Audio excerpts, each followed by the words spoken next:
Smash Ultimate has been out for over 5.5 years now. You're allowed to feel old now. And during this period, the game received several balance patches for better or worse. The last major balance patch with character adjustments was released on December 1st, 2021. I know a lot of you will say that there was actually another patch this year on February 14th, 2024, but this update only added support for the Sora amiibo in Smash Ultimate, and we're not talking about the casual experience today. We are hardcore gamers today. Not receiving any buffs or nerfs for the last 3 years means the meta developed naturally on its own, and we've seen quite a few changes in tournament plays. Yoshi getting more recognition due to the results of Yoshidora, the rise of Corrin mains like Shading and Neo, and this year we had a Banjo player called Toriguri placing 5th at the major Battle of BC 6, and Hurt, who won the entire tournament using Snake, which makes him the first solo Snake to win a major event. As you can see, the meta shifts a lot, and this is especially noticeable when different regions with different metas collide. That's why I want to talk about 5 characters today which I think are underrated in Super Smash Bros. Ultimate and may gain some spotlight in the future. Assuming that Smash 6 won't release in the near future, of course. Or if it even is in development right now. The first character I want to talk about was introduced in Brawl. In fact, this character actually shaped Brawl's tier list. This character was the tier list. And this character is Meta Knight. Currently, Meta Knight is 15th on the official Lumi rank tier list, which is worse than over half the cast. Notable players of Meta Knight include Abadango from Japan and Bonk from the US. Funnily enough, Meta Knight was seen as a top tier early on in the Ultimate meta, next to characters like Falco and Belmont. Meta Knight is one of those characters who has an extremely potent and dangerous combo game.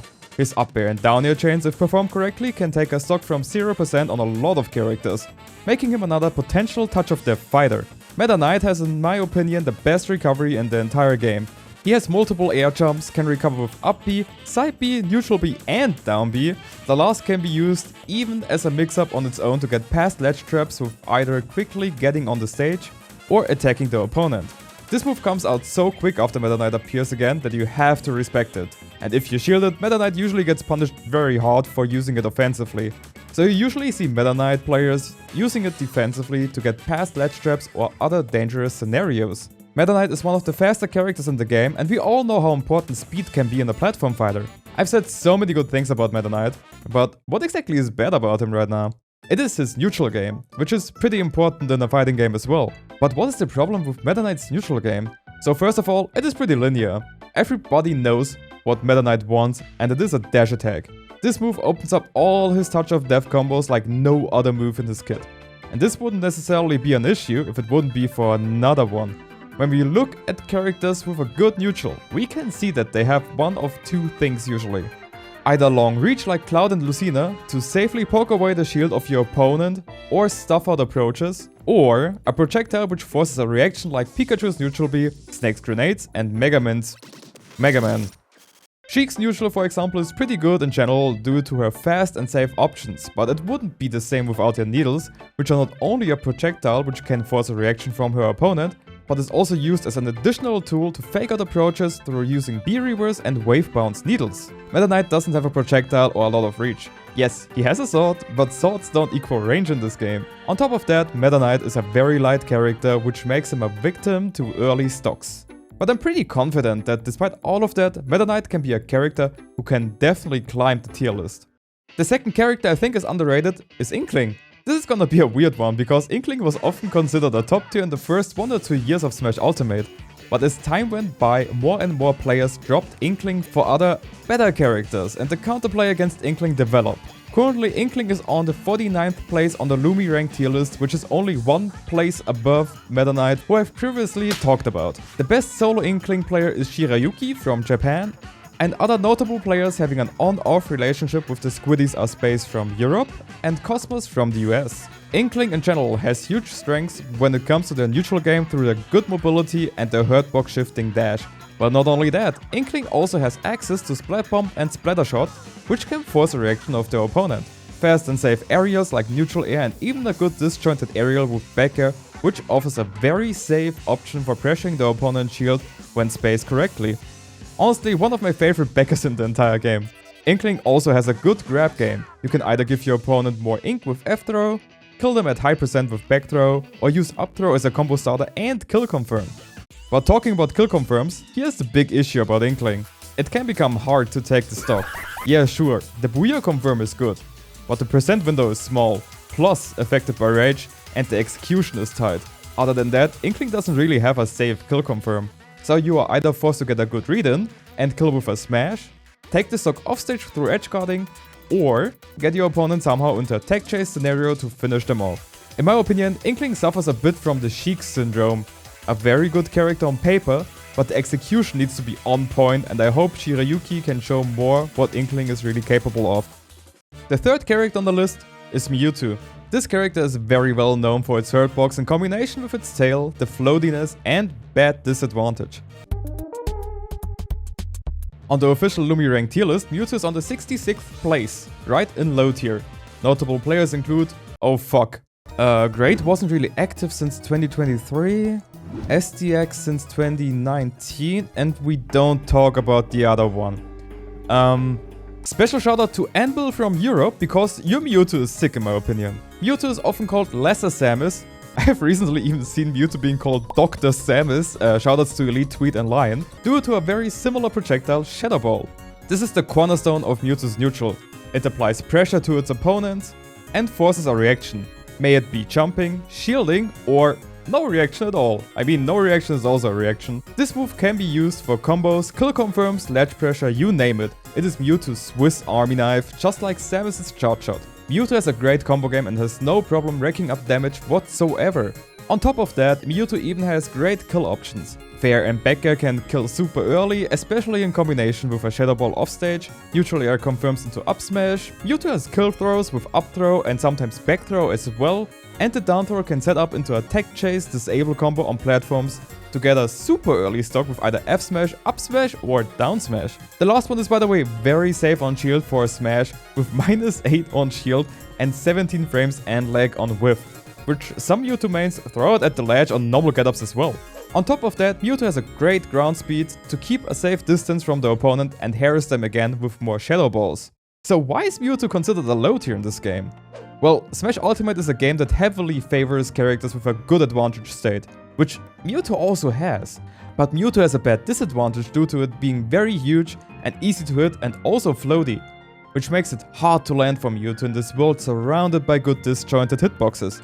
Now this wouldn't be a big deal if Mewtwo wouldn't be so light as well. The combination of it being easy to combo, having a hard time getting out of disadvantage, and being light is just a perfect setup for a stock loss. However, I still think that with Mewtwo's strength and the right player piloting the character, Mewtwo can climb the tier list. The fourth character I think is underrated is Villager. According to the Lumi rank tier list, this character is currently on the 72nd place, which makes him the 11th worst character in the game. Notable players of this character include Cat from Japan and Yavi. I hope I pronounced your name correctly, if not I'm super sorry. Villager is one of the setup characters like Duck Hunt and Pac-Man. You can plant a tree, which makes it tough to approach Villager because it can block incoming attacks and projectiles, and you have to fear Villager cutting down the tree, which deals a ton of damage and knockback. The Lloyd Rocket is a projectile which can harass Villager's opponent from a far distance together with his Fair and Bear slingshot. In short, Villager has a very good camping game. And even if you want to outcamp the Villager with your own projectile character, Villager has Pocket which steals your opponent's projectile and send it back anytime you want to with more power. Pocket is one of the reasons some matchups become either doable or straight up impossible for the opponent. Because you can take away certain projectiles forever, like Diddy's Banana or King K. Rool's Crown for at least one stock in King K. Rool's case. Villager has good recovery options with up B where you can go to either side of the ledge, and if you have nothing in your pocket you can even use its Invi frames to avoid attacks instead of wasting your air dodge. Top that off with Villager's good edge guarding tools like F Smash or their tree, and you got a character that is hard to approach and can rock your shit off stage. Sounds good, right? But Villager also got a massive flaw. This character's mobility is trash. The Villager's fall speed is among the worst, making them a good juggling victim when airborne, and the run speed is 7th worst. Villager's whole game plan revolves around camping an opponent out and keeping them away from you. But if you can't run away fast, the majority of the cast who is faster than you can catch up pretty easily and finish you off. This is the reason why it can be more of a pain to play against other campy characters like Toon Link that have insane ground speed, because they can run away the whole time. Once you are on Villager's face, it is gonna be tough for the little fella. I still think that this placement is a bit low for Villager, and I hope that a good player will pop off with him soon. The fifth and last character I want to talk about is Mii Swordfighter. This character is currently on the 76th spot on the Lumi rank tier list. It is one of the worst characters in the game according to the tier list. Let me get this straight. I don't think that Mii Swordfighter is gonna be a top tier character in the future by any means. But this? Notable players include none. That's right, I'm not gonna include anyone here. According to the wiki, which is a trustful source, of course, everybody knows that, the highest placement of Mii Swordfighter is by Mjolnir from France. It was a 9th place finisher at Temple Hermes edition from September 2021. Mii Swordfighter has good projectiles to force an approach from their opponent. Their fair and up tilt are good to stuff out aerial approaches, and down tilt is a fast poke option which leads into combos. Up air is an insane juggling tool. Down air is weird. I'll be honest, I'm never sure when this move ends. It seems good and bad at the same time. Depending on the moveset, it can be tough to get close on Mii Swordfighter, and they have exceptional kill power with the hero spin. The smashes and aerials are good to KO their opponents as well. Mii Swordfighter doesn't have the best combo game, but there are good kill confirms like Tornado into hero spin, or Tornado up air, or Tornado anything. It's honestly a lot of Tornado, but overall, Mii Swordfighter can kill reliably. Now here comes the good and bad about Mii Swordfighter. You can set up many different movesets, but this also means you have to give up some moves. If you want kill power, go for hero spin. But this means that your recovery becomes worse and very exploitable, for example. The movesets can be your friend and foe at the same time, because one move might be better than others in certain scenarios. And suddenly you lost the stock for it, or you didn't get the stock, depending on the move you have chosen in the beginning. Not only that, Mii Swordfighter has a lot of moves that are just very unsafe on shield. Their safest ground move is down tilt with frame 6, but the other ones are all kinda meh. Overall, Mii Swordfighter's moves are very laggy, and with the right timing, the opponent can punish Mii Swordfighter for that. But I think the biggest issue Mii Swordfighter has is the player base. Boom. Roasted. For a character to develop, the character needs players, and the more players you have, the better and faster the character can develop. Everybody can learn from other players, but if there are not many players, it becomes harder to learn. I strongly believe that Mii Swordfighter has the potential to be a better fighter. I'm not talking top tier levels or high tier levels, but I also don't see this character as the 7th worst character in the game. I can see them being in C tier with enough development. Being underrated doesn't mean to jump from bottom tier to top tier, it just simply means that the character is not on the radar of most players and might be better than the majority thinks. How much better is down to interpretation, and these are my thoughts on the top 5 underrated characters. My list definitely doesn't align with your list, and I might have said some dumb stuff during this entire video as well. Who knows, I don't know every character in and out. But as said earlier, everybody can learn from each other, and even a wrong opinion can be used in a helpful way. We learn from mistakes. Thanks a lot for watching. Tell me your 5 most underrated characters down below in the comment section. Also, if you haven't done it already, feel free to like, share, comment and subscribe. See you next time, bye bye!